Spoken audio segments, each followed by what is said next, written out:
Another day, another dollar. Thank the Lord for another 24. God, I knew that's you. I'm just getting back to the crib from the gym, man. Nice arm day. Nice arm day. I pumped them up. Got a great arm workout in, man. 30 minutes of cardio in and out in about an hour and a half. Efficient. Efficiency is the name of the game, man. You don't got to be in the gym 2-3 hours, man. I've been working out 22 years.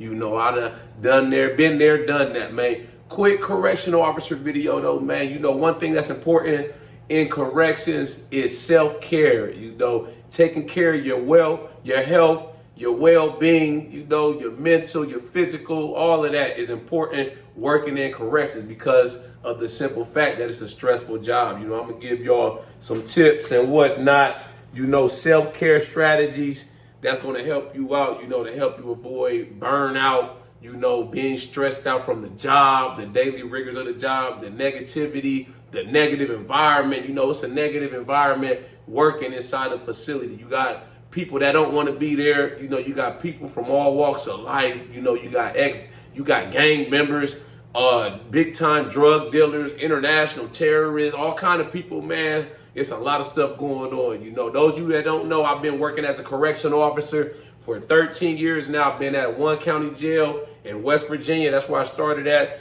Then I started with the Federal Bureau of Prisons. I did 2 years in West Virginia. I transferred down here to the Federal Prison in North Carolina. I've been here since 2015, you know. So the first thing as far as self-care strategies for correctional officers is you got to know how to set boundaries, you know. You have to know how to leave work at the gate. When it's time to clock out, when it's time to punch out, your relief shows up. You know, you can't take the job home with you. That's one of the most critical things, you know, as far as having success and, you know, being a good correctional officer, being able to maintain that work-life balance, you know, because like I said, I mentioned earlier, the job is stressful. You know, it's rigorous. We work a lot of shift work. A lot of us do a lot of hours. We see a lot of stuff on a daily basis. We dealing with negative people, a negative atmosphere, people that don't want to be there, you know, but they have to be there because of their decisions in life, you know. So you have to know how to leave that stuff at work. You know, when I clock out, you know, my relief show up, I'm like this, man. You know, a lot of times I go to the gym as soon as I get off of work, you know. So it's like as soon as my relief show up, you know, I pass off the equipment. I let them know if anything important happened on the unit, on the shift, you know.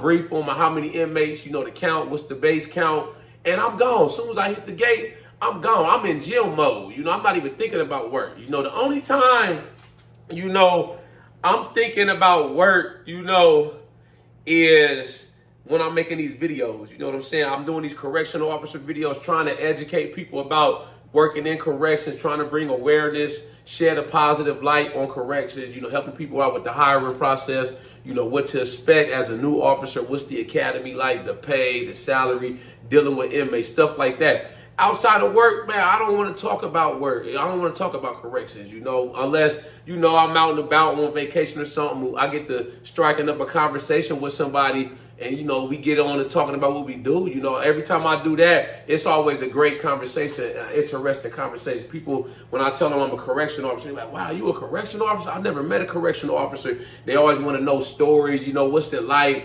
What's the craziest thing I've seen in there? So that always brings up, that's always a great conversation starter. But, you know, outside of that, you know, I leave work at work. You know, I'm not bringing work home with me. If I had a bad day, you know, I got into an altercation with an inmate. I had to break up an inmate fight, you know, had some words with an inmate or a co-worker, stuff like that. I learned how to push that stuff and put it behind me. You know, when I go back in there for my next shift, it's a new day. You know, you got to know how to just move forward, and you can't hold grudges. You know, you can't take stuff personal in corrections. You know, working in corrections, if you do it long enough, you know, you're going to be called stuff outside of your name. You know, inmates may threaten you, cuss you out, stuff like that. You can't take it personal. You know, sometimes these inmates, man, they're not even in their right mind state. You know, I've been called all kind of things in my career, you know, this and that.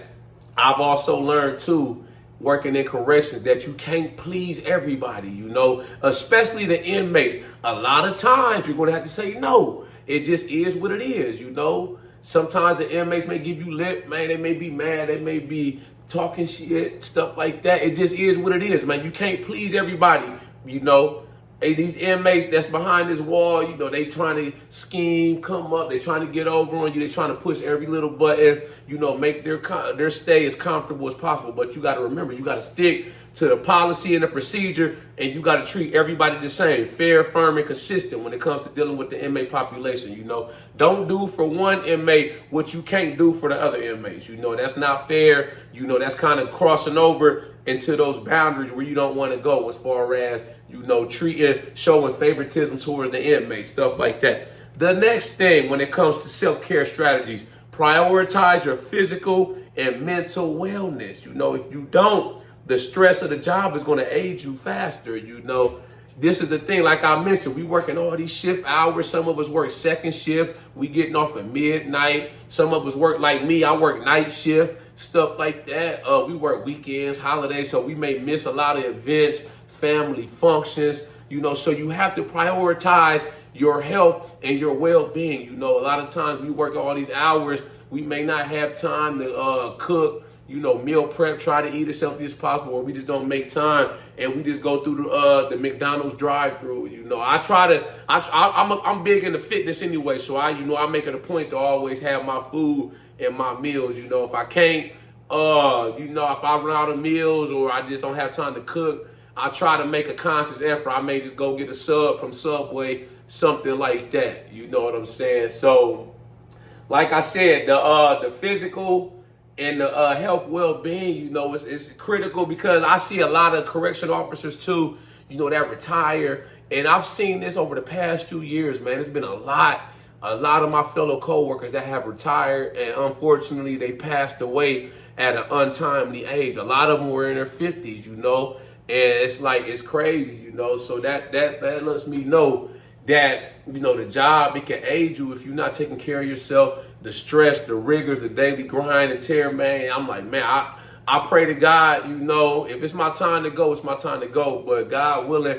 I want to live a long, prosperous, healthy life, even after the day I decide to quit working in corrections. You know, I don't want this job to be, you know, my detriment or my downfall or lead me to an early grave, you know. So I'm trying my best, you know, to stay on top of things when it comes to my health, my well-being. You know, I try to get the best sleep I can. You know, it's not the best right now. You know, I work night shift. I've been on a grind, just working a lot of overtime, trying to stack the paper up, stuff like that. But, you know, on the weekends when I'm off, you know, I try to get into bed early. I try to catch power naps, you know. And it's like, you know, I'm 30. I'm about to be, you know, I'm 35, you know. So I don't plan on being on night shift forever. I want a more structured work schedule, you know. So I say I'm looking at maybe the next year or so, man, trying to transition over to day shift, just so I could be in my bed every night getting quality rest, you know. Because like I said, working night shift, you don't get the best sleep. You know, I'm just being honest. I'm just keeping it 100 with you. It's easy work. You know, the inmates are asleep. The shift goes by fast. You know, it's quiet. But as a human, you know, we're meant to be sleep overnight, you know, letting our body reset and heal itself overnight, you know. So it's not natural to work night shift. But, you know, if you sign up for this job and you come into corrections, it just is what it is. You know, there's certain jobs and professions out here where somebody has to do it. Somebody has to work night shift. You know, I choose to work nights, you know, this, like I said, it's easy. You know, the inmates are asleep. There's not a lot of people there as far as upper management. I get good days off. I'm off on the weekends, you know, so I'm just making it work the best I can. You know, I'm not perfect. I'm far from perfect. You know, I'm not trying to come on here, you know, try to be, you know, the epitome of a correction officer. You know, I'm just trying to give y'all some game, you know. The next thing is to work on developing emotional resilience. When I say that, I mean this. You're going to see a lot of crazy stuff if you stick to this profession long enough. You know, when I first started working, I was only a few months on the job. I was a rookie. I found an inmate that hung himself. He committed suicide, and I was the person I found. I was the first person on the scene. You know, I seen it with my own eyes. He took a shoestring, tied it around his neck, and tied off on the door and hung himself. You know, I've had to save an inmate's life. I've seen inmates get stabbed. I've seen bad fights, man, blood everywhere. I've seen mental health inmates do some of the most craziest things you wouldn't even imagine a person could do, man. I'm talking about taking feces out the toilet, eating it, taking feces out the toilet, rubbing it on them like it's lotion, taking pins and needles, locks, and sticking it up their, erectile area, stuff like that, man. So you have to have a tough skin. You have to be able to be emotionally resilient, and bounce back once you see crazy things. You can't let that affect you. You got to keep showing up to work. I almost quit in the beginning. I'm not going to lie to y'all. Like I said, I'm not trying to be perfect, nothing like that. I almost quit Correctional after I found that dude at Hunger Cell. That was like, man, that was some crazy stuff for me. I ain't never seen nothing like, I'd have been to funerals, I done seen dead people, but not in that manner. I'm like 21.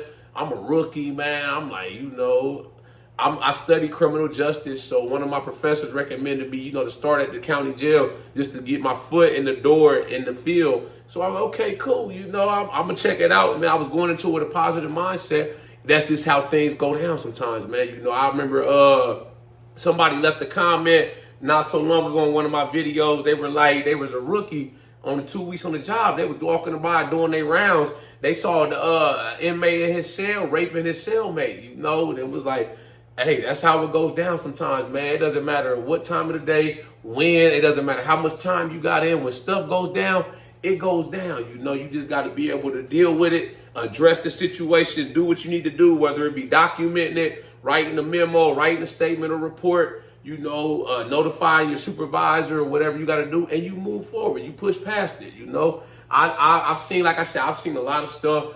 And, it never ceases to amaze me, the things I see working inside of a prison, man. It's always something new. It's always something crazy, man. I'm like, these inmates have 24 hours to think of stuff, man. They coming up with all kind of ingenious ways to do something new, man, like I've never seen. You know what I'm saying? The last thing that's great for self-care strategies for officers, have a solid support group.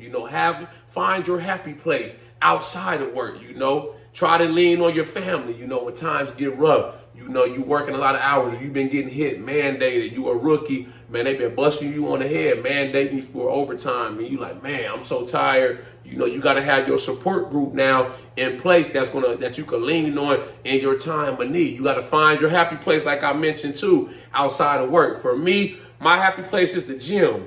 I go to the gym. I work out every day. It just is what it is. I'm going to go to the gym regardless of what happened, regardless of what went down. Unless it's an emergency, I done got injured, got in a car wreck, something crazy like that, I'm going to the gym. I've been working out 22 years.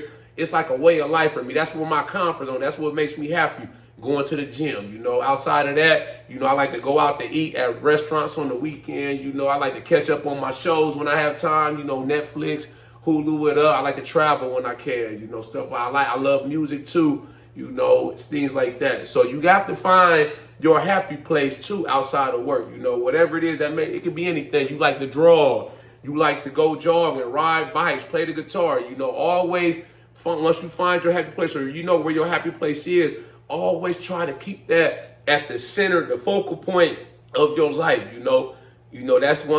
That's one thing you can look forward to, no matter what happens behind that wall, no matter how bad of a day I had at work, man, working inside the prison, I can always look forward to going to the gym. Y'all like this video, make sure you subscribe to my channel at The Ghetto Bodybuilder. Follow me on Instagram, TikTok at The Ghetto Bodybuilder. I got the merchandise for sale on my website. Shop with me on my website, www.theghettobodybuilder.com. Y'all got any comments, questions, or concerns, any ideas or topics y'all want me to discuss in future videos, drop a comment. I'll be sure to get back with you as soon as I can. Y'all know how we coming. Let's get motivated.